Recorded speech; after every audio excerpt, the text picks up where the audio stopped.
Lonely lumberjack paid $2 for woman with sack on her head at auction, marries her when she says name. Oregon Territory. Spring of 1869. A dust-worn outpost along the Oregon Trail. The scent of dry timber horse sweat and tobacco hangs thick in the air. Around the makeshift auction stage, nothing more than planks nailed to wagon crates.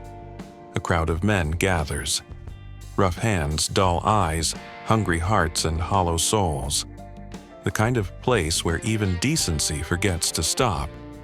A man with a faded blue vest and rusted deputy badge slams a wooden gavel onto the post. All right, last one for the day, he bellows. She ain't got no name, ain't shown her face. Sack over the head since Missouri. Says she can work, says she'll obey. Starting bid $2. Who's brave or drunk enough to marry the mystery? Laughter breaks like a whip. Maybe she's a witch under that thing, one man shouts. Or a corpse, says another. Might as well marry the damn sack. A few men spit into the dirt and turn away. Others stay to watch, nudging each other, waiting for someone foolish enough to raise a hand. On the wooden platform, she stands still, barefoot, dusty, her hands bound in front with fraying twine.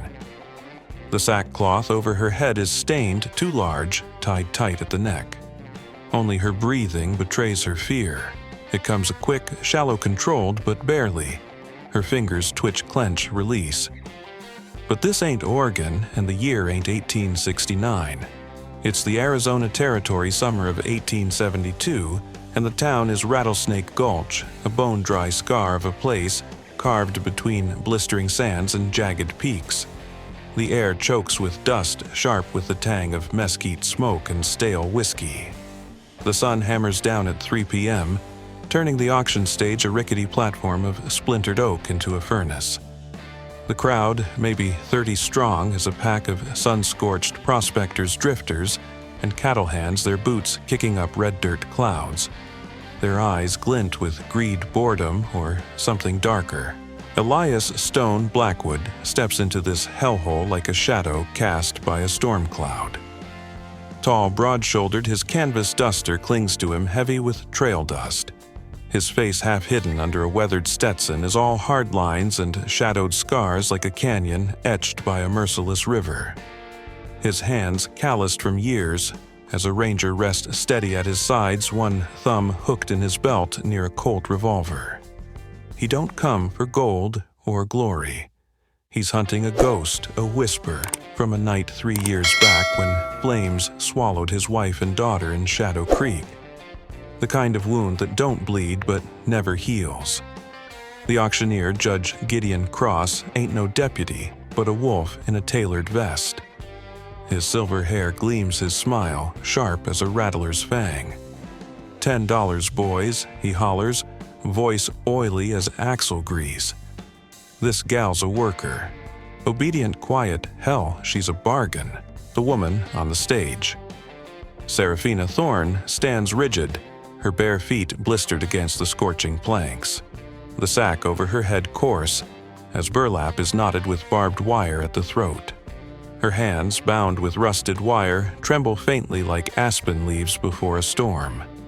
Her breath hitches quick and shallow, a silent scream trapped in her chest. $10 for a pig in a poke, a gap-toothed miner cackles, spitting tobacco juice. Reckon she's uglier than a buzzard's backside. Another, a cowboy with a scar over his eye, jeers. Bet she's cursed. Look at her shake. Laughter cracks like gunfire, but Seraphina don't flinch. Her fingers clench, release, clench again, a rhythm of survival like a heart refusing to quit. The crowd's cruelty is a whip, but she's felt worse. 3 years of running, hiding, branded a killer have carved her soul as deep as the scar beneath that sack. Elias watches from the back, his eyes narrowing under the brim of his hat. The crowd's hunger, their hollow souls churn his gut like bad whiskey. He ain't here for this circus, but something in her stillness, the way she stands not broken, but bent like a lone pine in a gale, stirs him. Silence falls like sand through an hourglass as he steps forward, boots crunching gravel. $10, he says, voice low, steady as iron. The crowd freezes. Cross squints his smile, twitching. You sure, stranger, ain't no refunds for ghosts, I said, 10. Elias repeats his gaze, locked on the woman, not the judge. I ain't buying a face. I'm buying a person. The words land heavy like stones in a dry riverbed. A few men snicker, but others shift uneasy, as if decency just wandered into town and they don't know what to do with it. Serafina's breath catches her shoulders stiffening. His voice calm, but certain as a rope thrown to a drowning soul. Her fingers still, just for a moment, as if testing the weight of his words. Cross clears his throat, nervous now. Fine then. Sold to the tall feller in the duster. Name for the record, Mr. Elias tilts his head, eyes never leaving the woman. Elias Blackwood. Cross scribbles, then jabs a finger at her. You gal. Name. Now. The sack shifts a faint rustle. Silence stretches taut as a bowstring. Then soft as a desert breeze, her voice comes cracked but defiant. Serafina Thorne. Elias freezes his jaw, tightening like a vice. That name, that voice, it's a knife twisting in his chest. 3 years ago, Shadow Creek, 1869. A burning house screams and a woman's voice faint through the smoke, telling him to run. He'd never seen her face, only her hands steady as she bandaged his wounds. The memory rushes back sharp as broken glass firelight blood and a buffet doll charred at the edges. His daughter's doll found near the ashes where Serafina vanished. He steps closer, boots creaking on the stage. The crowd leans in, hungry for drama, but he don't see them. His hand hovers near her arm, not touching, just close enough to say, "You're with me now." Her breath slows, still shallow, but steadier, like a deer sensing the hunter's gone. Cross shoves a paper at Elias, who signs without a glance. "Take your prize, Blackwood," the judge sneers. Elias don't answer. He unties the wire at her wrists, careful not to graze her skin, and leads her away. The crowd parts like a red sea of dust and sweat. Serafina walks behind him, her steps cautious barefoot soles, leaving faint prints in the dirt. The sack still hides her face, but her spine straightens just a fraction, like a seedling reaching for light. Elias don't look back, but his heart thuds heavy as a war drum.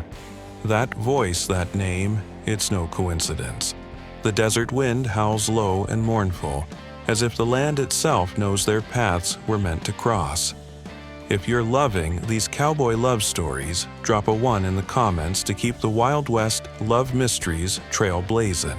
They move toward his horse, tethered at the edge of town. The sun dips low, painting the peaks blood red. Elias feels her presence behind him, a shadow cast by his own. He don't know her face, her truth, but he knows her fear, her fight. And in that moment, beneath the merciless Arizona sky, a spark ignites, not love, not yet, but a promise. A vow to see her as more than a sack, more than a ghost. To see her as Serafina Thorne, whoever she may be. The sun had bled out across the jagged peaks of Rattlesnake Gulch, leaving the Arizona sky bruised with purples and grays, as Elias Blackwood led Serafina Thorne away from the auction's clamor, their shadows stretching long and thin like promises whispered to the desert wind. It was July 15th, 1872, and the air thick with the scent of creosote and scorched earth clung to their skin as they moved toward a narrow trail winding into Dead Man's Canyon, a gash in the landscape, where Elias's cabin crouched like a hermit hiding from the world. His horse, a dun mare named Sage, snorted. Softly, hooves kicking up red dust that swirled like ghosts in the fading light. Serafina followed her bare feet, silent on the rocky path. The sackcloth still draped over her head, its edges fraying like her resolve, yet her steps, though cautious, held a quiet defiance, as if the ground itself could not break her. Elias, his broad shoulders hunched beneath the weight of his duster, kept his gaze forward, but his ears caught the faint rustle of her breath, quick and uneven, a rhythm of fear battling survival. The canyon walls loomed, their rust-colored faces carved by eons of wind and rage, and the silence between them was not empty, but heavy like a storm gathering in the distance. Elias tethered Sage to a gnarled mesquite tree outside his cabin, a squat structure of sun-bleached pine and adobe, its tin roof glinting under the last rays of dusk. He pushed open the door, its hinges creaking like a warning, and stepped aside, his voice low, steady as a riverbed stone. "You choose where you stand in here," he said, his words carrying the weight of a vow. "Ain't nobody gonna cage you no more." Serafina hesitated, her hands freed from the barbed wire, but still raw, twitching at her sides as if testing the air for threats. She stepped inside, her movements slow, deliberate, like a deer crossing a hunter's trail, and chose the far corner, sinking to the floor, with her back against the cool adobe knees drawn up the sack, still cloaking her face like a shield against the world's judgment. Elias busied himself at the iron stove, the clank of a tin pot and the hiss of kindling filling the quiet. The scent of simmering beans, laced with chili and sage, curled through the air, warm and grounding, a stark contrast to the desert's merciless bite.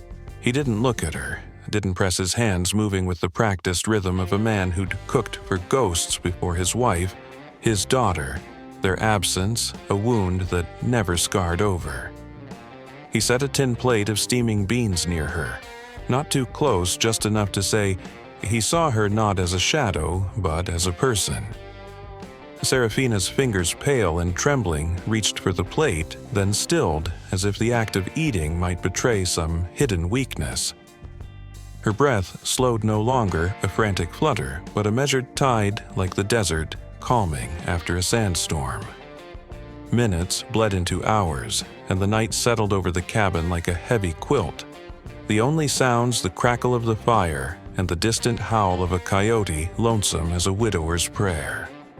Serafina spoke first, her voice muffled by the sack, but sharp with a courage that had been buried too long. "Why'd you do it?" she asked, each word a stone dropped into still water. "Why pay for someone you don't know?" Elias paused, his calloused hands resting on his knees, the firelight casting shadows that danced across his face like memories, too stubborn to fade. "Didn't need to know you," he said, his voice low, rough as gravel.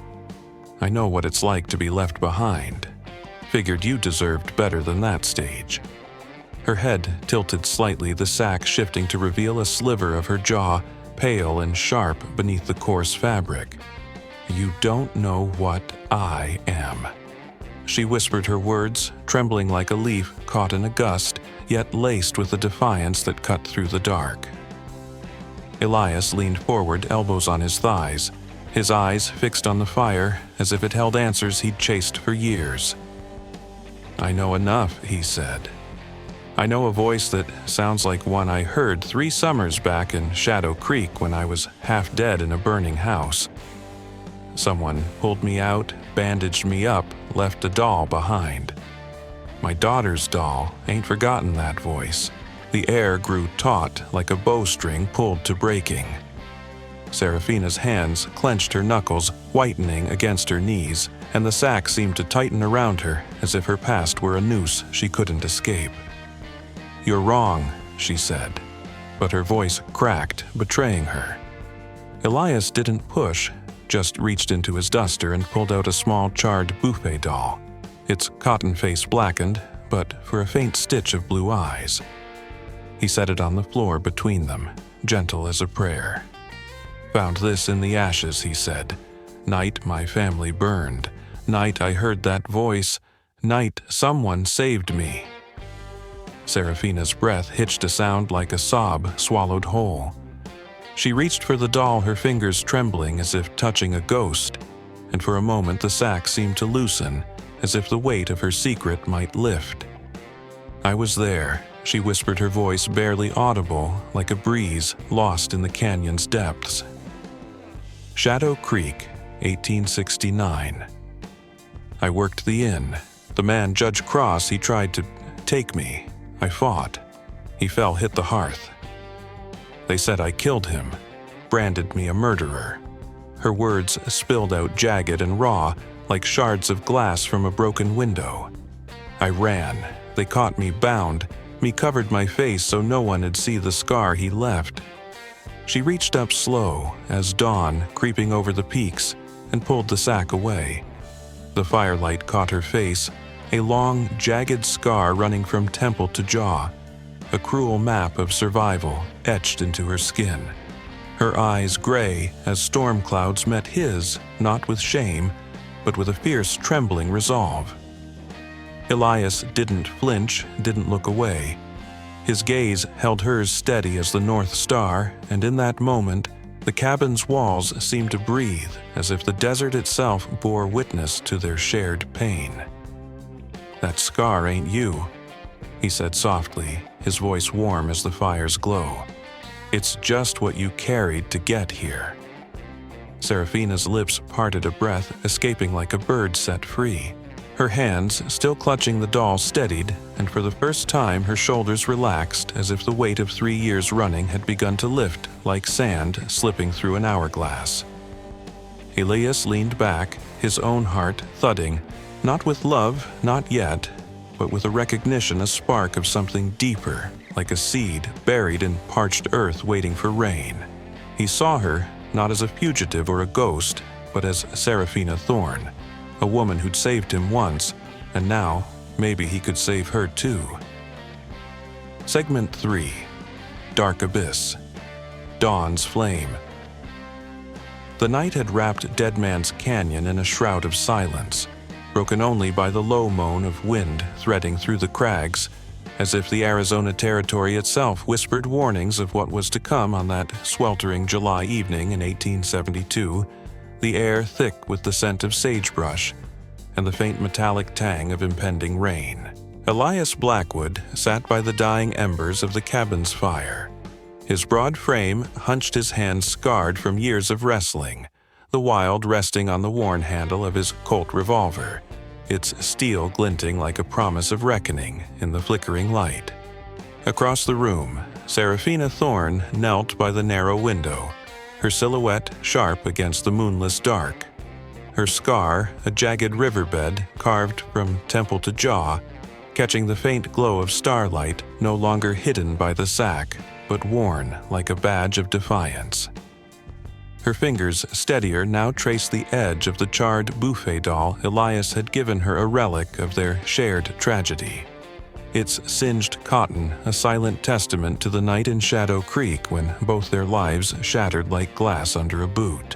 The cabin, with its adobe walls and sagging pine beams, felt less like a refuge, and more like a fortress on the eve of battle, as whispers from Rattlesnake Gulch carried a new threat. The vultures, led by the merciless viper, Silas, were coming for Seraphina, their hooves already stirring the desert dust, hunting the woman who knew too much.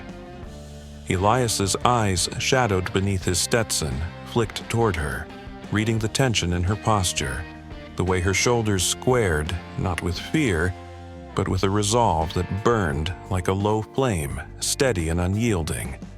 "They're close," he said, his voice rough as the canyon stone, each word heavy with the weight of a man who'd faced death and walked away. "Heard it in town today, Viper Silas and his dogs. Cross sent 'em. They ain't just after you, Seraphina. They're tying up loose ends." Her head turned, her gray eyes meeting his sharp as flint, and though her lips trembled, her voice cut through the quiet like a blade. "I ain't running no more, Elias. Not from them, not from him. If they want me, they'll have to bleed for it." Her words, raw and fierce, hung in the air like smoke, and Elias felt a spark ignite in his chest. Not love, not yet, but a fierce respect, like recognizing a wolf that had survived the same traps as he had.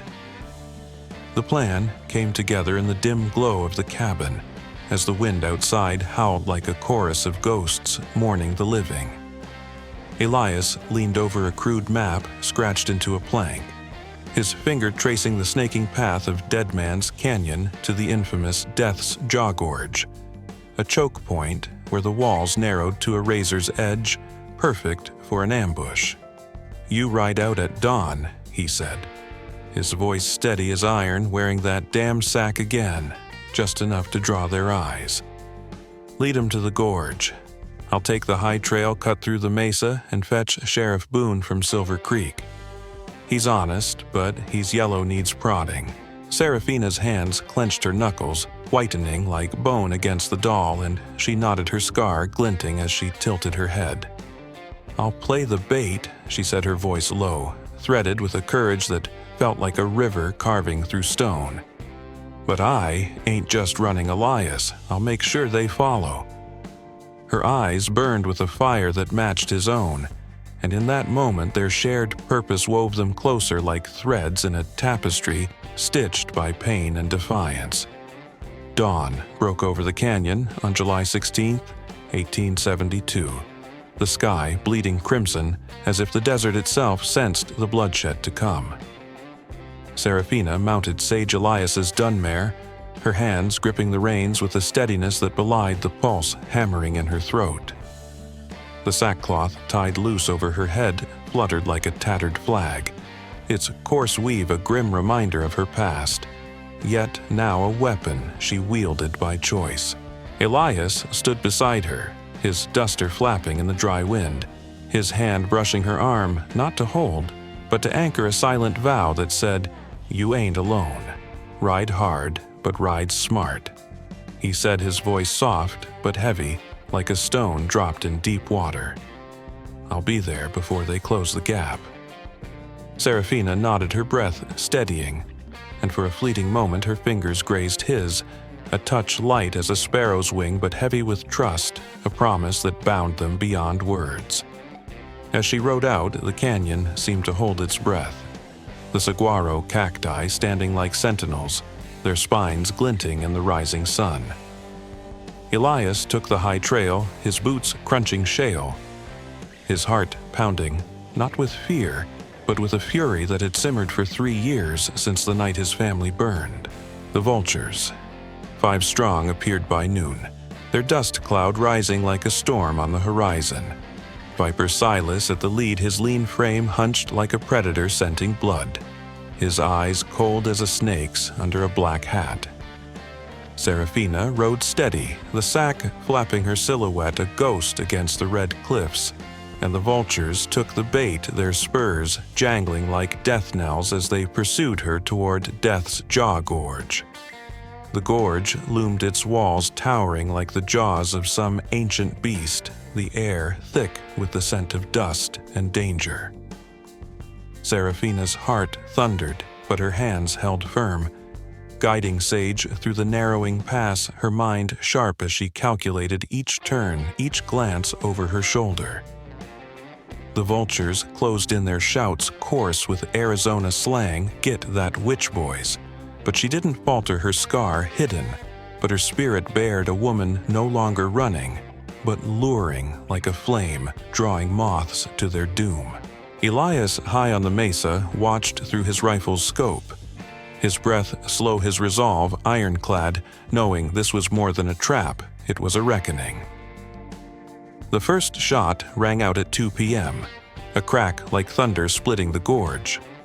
Elias fired from above, dropping one of Viper's men, the man's body crumpling like a sack of grain.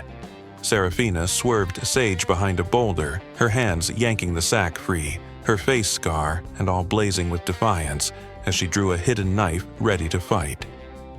The vultures scattered their curses, echoing off the cliffs, but Viper's laugh, cold and sharp, cut through. "You can't hide, girl," he snarled, drawing his pistol. Elias descended swift as a hawk, his movements precise, his heart a furnace of rage and loyalty. The gorge became a crucible, and as the dust swirled like a shroud, Elias and Seraphina stood united, their bond forged in the heat of battle, a fire that no darkness could quench. Segment 4. Dark abyss. Dawn's flame, the dust of death's jaw. Gorge settled like a mourner's veil over the blood-streaked rocks, the echoes of gunfire fading into the oppressive heat of July 16, 1872. As Elias Blackwood stood atop a jagged outcrop, his Colt still warm in his calloused hand, his eyes hard as obsidian, scanning the carnage where the vultures lay. Broken their leader, Viper. Silas sprawled lifeless, his cold laughter silenced forever in the Arizona Territory's unforgiving embrace. Serafina Thorne, her scar bared to the searing sun, stood beside Sage, her knife glinting in her steady grip. Her breath no longer a frantic gasp, but a measured tide like a river finding its course after a flood. The canyon, its walls towering like ancient judges, bore witness to their victory. But Viper's dying words spat like venom about Judge Gideon Cross's treachery, hung heavy a dark cloud, promising a storm yet to break. Elias's duster, torn and dusted with red earth, flapped in the dry wind, his broad frame casting a shadow that merged with Serafina's, their silhouettes entwined like roots of a single mesquite tree, gnarled but unbreakable. The sheriff from Silver Creek, late but shaken, bound the surviving vultures, his deputies muttering. Arizona curses under their breath, their spurs jangling like coins in a gambler's purse. Back in Rattlesnake Gulch, by dusk on July 17th, the town simmered under a sky bruised with twilight, the air thick with the scent of creosote and spilled whiskey from the saloon's swinging doors. Elias and Serafina, their faces etched with the grit of battle, entered the cabin. Its adobe walls cool against the desert's lingering heat, but the weight of Viper's revelation that Cross had faked his death to cover a weapons smuggling ring burned like a brand in their minds. Serafina's hands, once trembling, now moved with purpose, folding the sackcloth she'd worn as bait, her fingers tracing its coarse weave as if it held the ghosts of her past. Elias sat at the pine table, his Stetson pushed back, revealing a forehead lined like a map of hard trails. His voice low, steady as a heartbeat in the quiet. Cross is the head of the snake, he said, his words heavy as lead, and we ain't done till he's in chains. Serafina's eyes gray as monsoon clouds met her scar a stark line of defiance in the lantern's glow. Then we make him show his face, she said, her voice sharp as a switchblade, not as a judge but as the devil he is. Their plan crystallized under the cabin's sagging roof as the night hummed with the chirp of crickets and the distant yowl of a bobcat, the desert itself seeming to lean in, eager for justice. They would stage a wedding, a public spectacle to lure Cross, the mastermind behind their pain, into a trap where his lies would unravel like a frayed rope. But first, they needed proof, and fate delivered it at midnight, when a soft knock, hesitant like a prayer half-spoken, sounded at the door. Ma Dalton, the grizzled cook from Shadow Creek's Inn, stood on the threshold, her face weathered, as the canyon itself, her dark eyes gleaming with guilt and resolve beneath a faded bonnet. I saw it all, she said, her voice rough as gravel, stepping inside with a posture straight as a saguaro spine. 3 years back, Cross didn't die. He fell sure, but he walked away, paid the vultures to burn loose ends, your family, Elias, and you, Serafina, to take the blame. Her hands knotted from years, stirring pots clenched as she spoke her words, of flood breaking a dam. I was too scared to talk then, but I ain't now. Serafina's breath caught her scar, twitching as if it felt the weight of truth, and she reached out her hand, grazing Ma's a touch light as a desert breeze, but heavy with gratitude. Elias's jaw tightened, his eyes darkening like a storm gathering over the mesas, but he nodded, his silence a vow as solemn as the stars. They spent the night drafting an affidavit, Ma's careful scrawl detailing Cross's crimes, smuggling guns to outlaws, staging his death, and framing Serafina for murder. By dawn on July 18th, the plan was set: a wedding in Rattlesnake Gulch's dusty square, with Cross invited as the officiant, his pride and power his own undoing. Seraphina, her hands steady as she sewed wildflower stitches into the sackcloth, transformed it into a veil. Its coarse fabric now a symbol of her reclamation, like a phoenix rising from ashes. Elias watched, his heart thudding, not with fear, but with a fierce pride, seeing her not as a victim, but as a warrior, her scar a testament to battles won. The square buzzed on July 20th, 1872, as townsfolk gathered their boots, scuffing red dirt, their murmurs thick with Arizona slang. "Reckon this weddin's a queer one," while the sun blazed like a forge. Seraphina stepped from the saloon shade, her muslin dress simple but radiant, the veil of embroidered sackcloth draped over her shoulders, not hiding her scar, but framing it a badge of survival.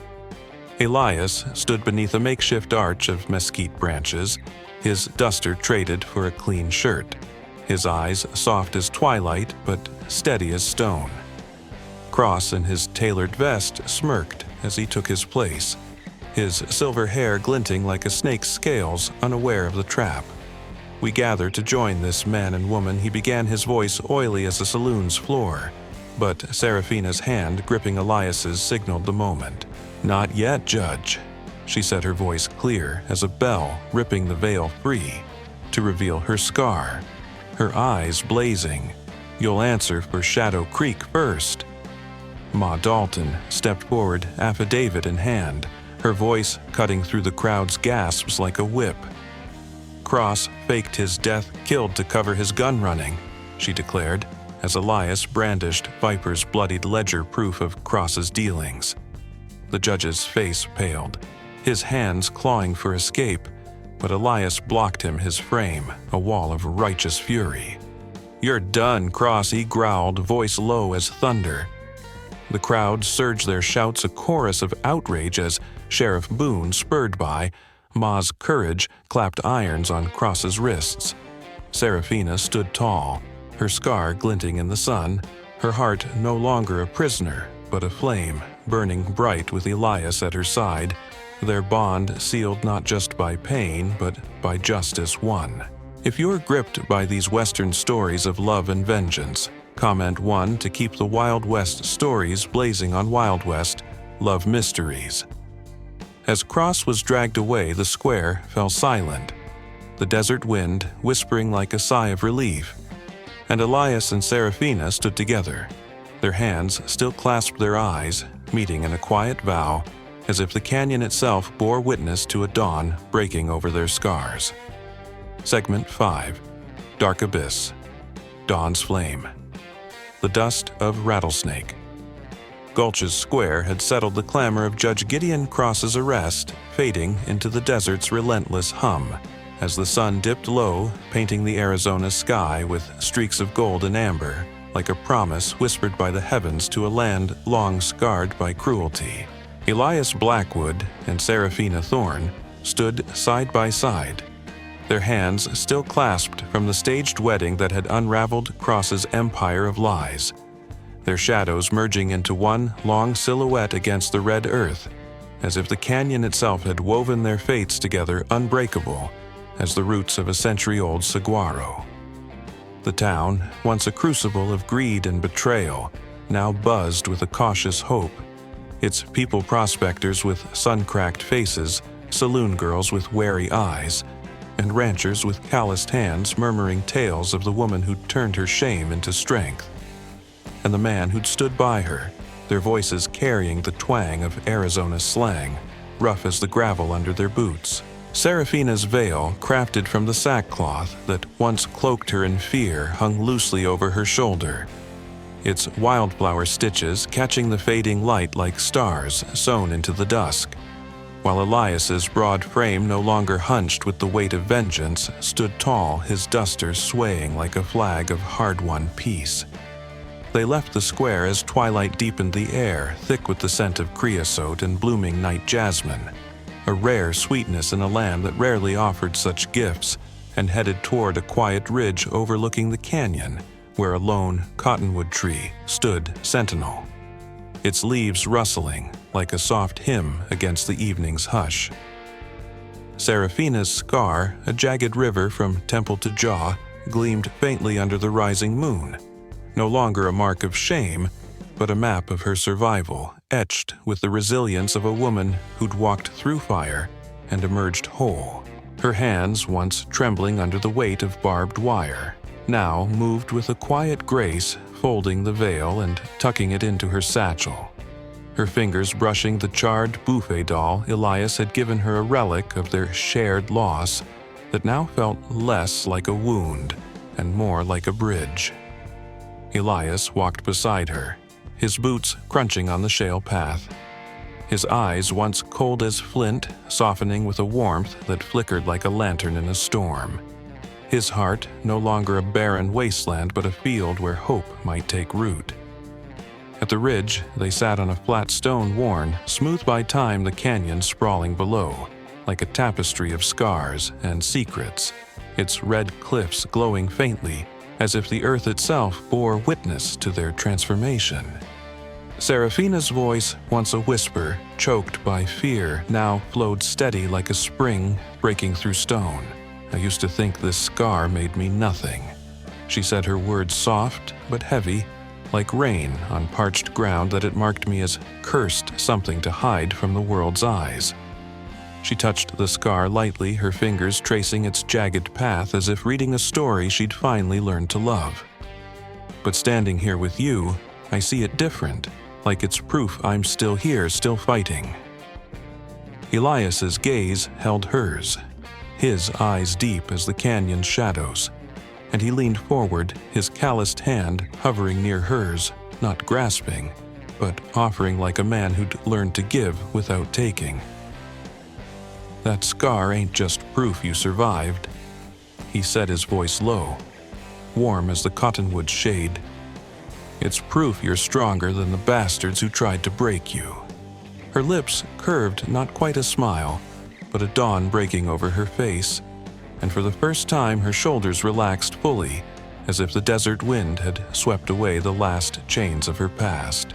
Elias felt his chest tighten, not with the old rage, but with a quiet awe, like a man seeing the first green shoot after a long drought. He reached into his pocket, pulling out a small leather pouch, and from it a silver ring, simple but polished its surface, catching the moonlight like a vow made solid. This was my wife's, he said, his words slow, deliberate, like stones laid for a foundation. I carried it all these years, not knowing why till now. Ain't asking you to replace her, Seraphina, but to stand with me, scars and all, for whatever's left of this life. Seraphina's breath hitched, her eyes glistening like dew on sagebrush, and she took the ring, her fingers steady her heart, a wildfire kindled by his words, burning away the last shadows of doubt.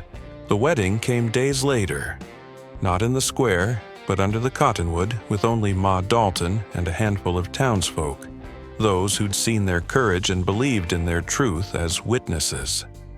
The air alive with the scent of desert bloom, and the faint strum of a guitar from a nearby ranch hand his Arizona drawl, weaving a melody as old as the land.